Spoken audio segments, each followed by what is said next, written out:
E aí pessoal, tudo bem? Hoje eu estou trazendo uma mensagem aqui para vocês e hoje eu quero começar falando, fazendo uma pergunta para vocês. Se perguntem, Jesus conhece você? Muitos pensam que Deus conhece a todos, porque Ele é onipotente, onisciente e onipresente. Sim, Deus é onipotente, onisciente e onipresente. Porém, o texto bíblico que eu vou ler aqui diz que Deus não conhece a todos. O texto bíblico é Mateus capítulo 7, versículo 15 ao 23. E agora, queria pedir a atenção de vocês, que eu vou estar lendo o texto bíblico. Mateus capítulo 7, versículo 15 ao 23. Cuidado com os falsos profetas, pois eles vêm a vocês vestidos de peles de ovelhas, mas por dentro são lobos devoradores. Vocês se conhecerão por seus frutos. Pode alguém colher frutos de um espinheiro ou figos de ervas daninhas? Semelhantemente, toda árvore boa dá frutos bons, mas a árvore ruim dá frutos ruins. A árvore boa não pode dar frutos ruins, nem a árvore ruim pode dar frutos bons. Toda árvore que não produz bons frutos é cortada e lançada ao fogo. Assim, pelos seus frutos vocês os reconhecerão. Nem todo aquele que me diz, Senhor, Senhor, entrará no reino dos céus, mas apenas aquele que faz a vontade de meu Pai que está nos céus. Muitos me dirão naquele dia, Senhor, Senhor, não profetizamos em teu nome? Em teu nome não expulsamos demônios e não realizamos muitos milagres? Então eu lhes direi claramente, nunca os conheci. Afastem-se de mim, vocês que praticam o mal. Bom, e o primeiro ponto que eu quero trazer aqui desse texto que a gente leu, de ensinamento, é frutos bons e frutos ruins. No texto que a gente leu, do versículo 15 ao 20, diz assim: Cuidado com os falsos profetas. Eles vêm a vocês, vestidos de peles de ovelhas, mas por dentro são lobos devoradores. Vocês os reconhecerão por seus frutos. Pode alguém colher uvas de um espinheiro ou figos de ervas daninhas? Semelhantemente, toda árvore boa dá frutos bons, mas a árvore ruim dá frutos ruins. A árvore boa não pode dar frutos ruins, nem a árvore ruim pode dar frutos bons. Toda árvore que não produz bons frutos é cortada e lançada ao fogo. Assim, pelos seus frutos vocês se conhecerão. Esse texto fala de como reconhecer os falsos profetas, dos bons frutos e dos maus frutos. E se você pegar para ver a vida de muita gente, você vai ver que tem muita gente que não nasceu de novo ou essa pessoa é um falso profeta, né? Isso é muito sério, porque o número de pessoas que se dizem crentes, que são evangélicas e não vivem o verdadeiro evangelho, deve ser grande, porque olha o nosso país. Daqui a pouco os campos missionários não vai ser mais as suas ou os perdidos, mas sim as pessoas que frequentam as igrejas. E eu fiz algumas pesquisas e 31% da população brasileira é evangélica, ou seja, vai a igrejas evangélicas. E desse total, uma parte provavelmente não nasceu de novo e outra parte, provavelmente são falsos profetas. Uma vez eu vi o Luciano Subirá falando mais disso nas suas pregações. A Bíblia diz que muitos falsos profetas saíram pelo mundo. Mas que frutos são esses, como saber se tal pessoa nasceu de novo ou é um falso profeta? Em Gálatas capítulo 5, versículo 22 e 23 diz: Mas o fruto do Espírito é amor, alegria, paz, paciência, amabilidade, bondade, fidelidade, mansidão e domínio próprio. Contra essas coisas não há lei. Se você conhece alguém que não dá esses frutos, ou você mesmo que se diz cristão e não dá esses frutos, tem alguma coisa errada e precisa de mudança urgentemente.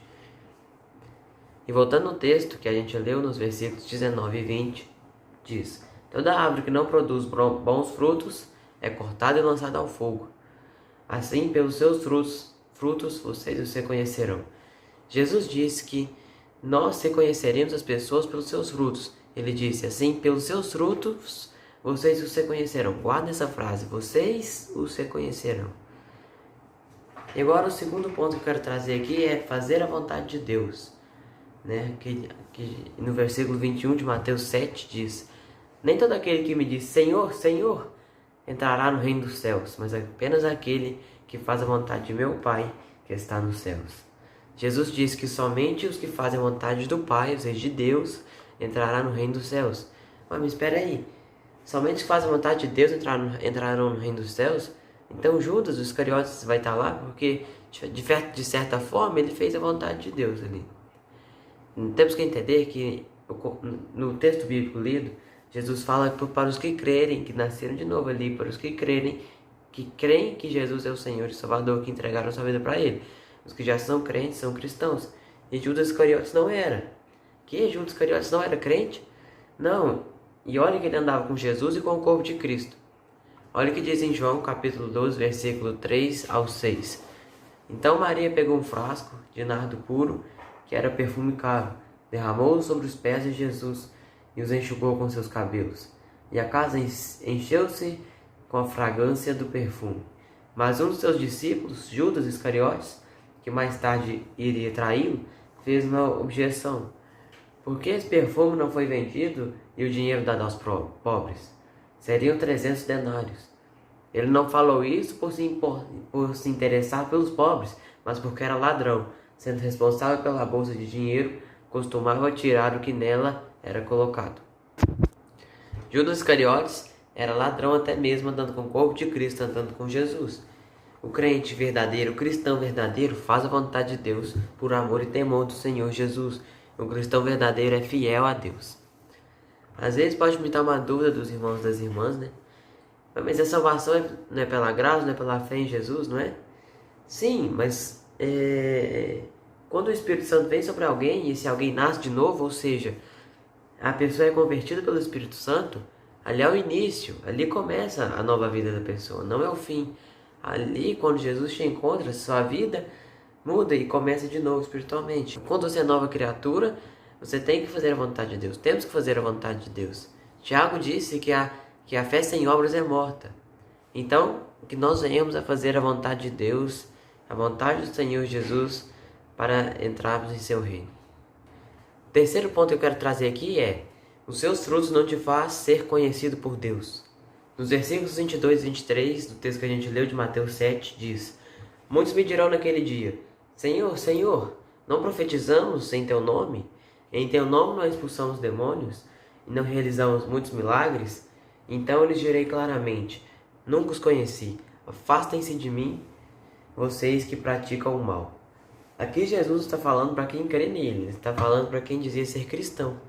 Ou seja, pessoa que frequentava a igreja que dizia ser cristão. Vou ler novamente o texto bíblico. Muitos me dirão naquele dia: Senhor, Senhor, não profetizamos nós em teu nome? Em teu nome não expulsamos demônios, não realizamos muitos milagres? Então lhes direi claramente: nunca os conheci. Afastem-se de mim, vocês que praticam o mal. Muitas vezes nós buscamos várias experiências com Deus, como exemplo, profetizar, expulsar demônios, realizar muitos milagres, etc. E nós nos esquecemos de sermos íntimos, de ter aquela intimidade, aquele relacionamento profundo com Jesus. Muitas vezes nós buscamos ser iguais a Pedro, que sua sombra curava os enfermos, e nos esquecemos de ser como João, que se deitou no peito de Jesus.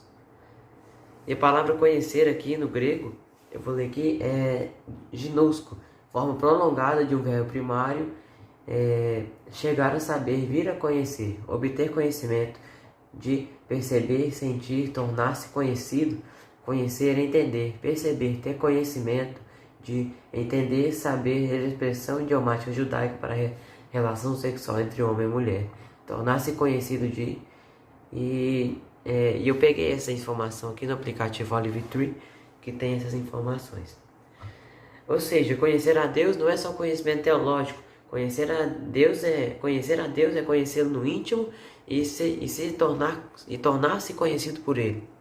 Porque, por exemplo, se você é bem íntimo de uma pessoa, por exemplo, né? E provavelmente essa pessoa que você é íntimo, essa pessoa que você é íntimo também vai ser íntimo de você, né?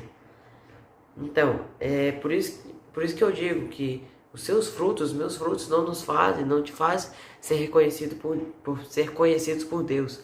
Você precisa buscar ter essa intimidade com Jesus, porque senão você corre perigo de estar naquele grupo de pessoas citadas em Mateus 7, 22 e 23, onde Jesus vai dizer naquele dia: nunca os conhecia, afastem-se de mim, vocês que praticam o mal. Mas, e como conhecer a Deus? Primeiramente, entregue sua vida para Jesus, se arrependa e peça perdão pelos seus pecados, peça para o Espírito Santo vir morar no seu coração. Nasça de novo.